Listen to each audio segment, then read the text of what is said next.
Assalamualaikum warahmatullahi wabarakatuh. Apa kabar anak-anak? Semoga kita dalam keadaan sehat dan dalam lindungan Allah Subhanahu wa Ta'ala. Walaupun sampai saat ini kita masih dalam suasana pandemi, tapi kita harus tetap semangat dalam belajar. Dan jangan lupa untuk tetap menerapkan protokol kesehatan dimanapun kita berada. Oke, pada pertemuan kali ini Ibu akan menjelaskan pelajaran akidah. Sebelum kita mulai pembelajaran kita pada hari ini, alangkah lebih baik kita sama-sama berdoa. Berdoa dimulai.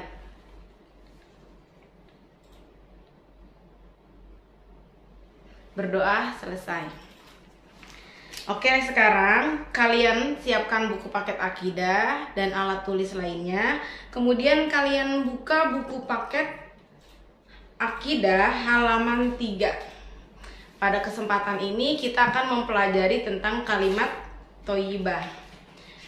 Kalimat thayyibah yang akan kita pelajari yaitu adalah astaghfirullahaladzim, kalimat istighfar. Sebelum Ibu menjelaskan lebih lanjut tentang kalimat thayyibah, Ibu mau tanya nih, kira-kira masih ada yang inget nggak sih apa itu kalimat thayyibah? Iya, betul sekali. Kalimat thayyibah itu adalah kalimat yang baik. Nah, pada kesempatan ini kita akan mempelajari tentang kalimat istighfar yang berbunyi astaghfirullahaladzim. Kalimat istighfar itu sendiri artinya adalah aku meminta ampun kepada Allah yang Maha Agung.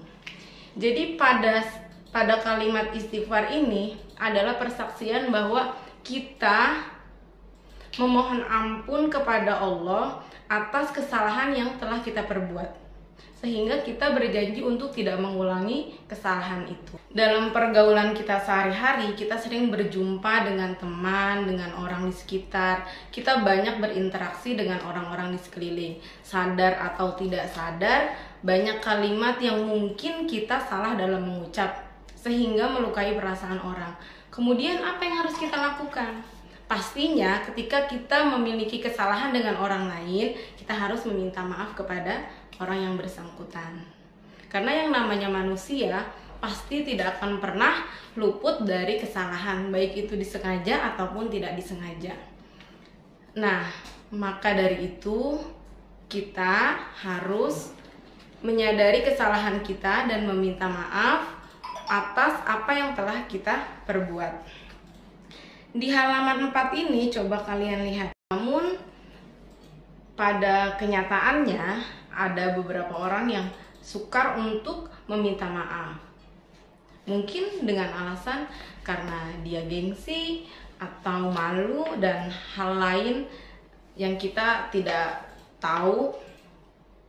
Tapi dalam suatu hadis diriwayatkan bahwa orang yang meminta maaf itu adalah orang yang memiliki jiwa yang besar, karena dia mampu untuk mengalahkan hawa nafsunya.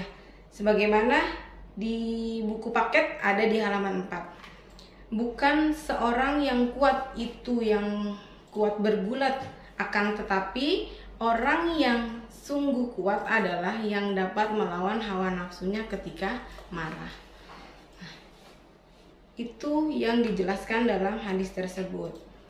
Jadi ketika kita punya salah nih sama orang, baiknya kita harus meminta maaf kepada orang yang bersangkutan. Itu ketika kita melakukan kesalahan dengan orang lain. Lantas bagaimana ketika kita melakukan kesalahan atau kita berdosa kepada Allah? Itu caranya kayak gimana?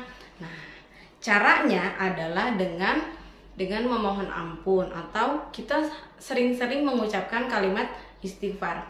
Rasulullah yang dijamin masuk surga itu paling sedikit mengucapkan kalimat istighfar dalam sehari adalah 70 kali. Lantas bagaimana dengan kita, manusia biasa yang kadang-kadang suka salah dalam berbicara, dalam bertindak, dan hal lain sebagainya.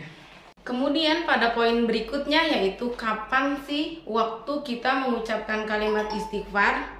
Coba kalian buka buku paket halaman kelima.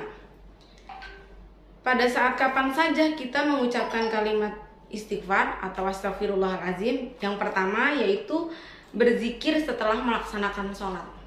Baik kita melaksanakan sholat wajib ataupun sholat sunnah, setelahnya kita mengucapkan kalimat istighfar. Kemudian yang kedua adalah merasa berbuat salah, seperti yang tadi kita misalkan berburuk sangka sama orang, atau kita salah ucap, hilap dan lain sebagainya. Pada saat itulah kita dianjurkan untuk mengucapkan kalimat istighfar. Dan yang ketiga, melihat sesuatu yang membuat hati kita sedih. Yang keempat, meraih kesuksesan. Bu, kok meraih kesuksesan itu kita mengucapkan kalimat istighfar, bukannya harusnya itu kita mendapatkan nikmat mengucapnya kalimat yang alhamdulillah, gembira dan lain sebagainya. Tapi kok kenapa mengucapkan kalimat istighfar? Nah, di sini dijelaskan bisa jadi sebenarnya kita tuh nggak pantas untuk mendapatkan nikmat-nikmat itu, tapi Allah tetap memberikan itu kepada kita. Nah, di situ kita berusaha mengingatkan bahwa ya Allah itu baik banget dengan kondisi kita yang seperti ini aja. Allah tuh masih ngasih kebaikan-kebaikan kepada kita. Nah, sekarang kita lanjut ke bagian C, yaitu hikmah mengucapkan kalimat istighfar. Apa sih hikmah atau manfaat ketika kita mengucapkan kalimat istighfar? Yang pertama adalah dengan mengucapkan kalimat istighfar kita akan terhindar dari sifat sombong dan merasa diri paling benar. Karena yang namanya manusia itu pasti banyak kekurangannya. Dengan mengucapkan kalimat istighfar itu paling tidak menyadarkan bahwa kita tuh nggak bisa apa-apa, bahwa kita tuh masih banyak kekurangannya. Yang kedua, dengan mengucapkan kalimat istighfar kita senantiasa belajar untuk menghargai orang lain. Setiap orang itu nggak ada yang sempurna, pasti setiap orang itu punya kekurangan dan kelebihannya. Terlebih dari kekurangan dan kelebihan seseorang, yang paling terpenting adalah kita harus saling menghargai satu sama lain. Dan yang ketiga, hikmah mengucapkan kalimat astagfirullahalazim adalah agar diterima amal-amal kebaikan kita kepada Allah Subhanahu wa taala. Nah, mungkin sampai di sini pembelajaran akidah pada hari ini. Nanti akan kita lanjut pada video pembelajaran selanjutnya. Sebelum Ibu tutup video pembelajaran ini, Ibu akan memberikan tugas. Tugasnya yaitu adalah kalian buka halaman 9. Kalian lihat di sini ada evaluasi bab 1, bagian A,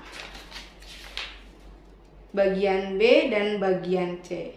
Silahkan kalian kerjakan bagian A dan bagian B-nya saja. Nanti akan kita bahas bersama-sama pada video pembelajaran selanjutnya. Demikian dari Ibu, kurang lebihnya mohon maaf. Assalamualaikum warahmatullahi wabarakatuh.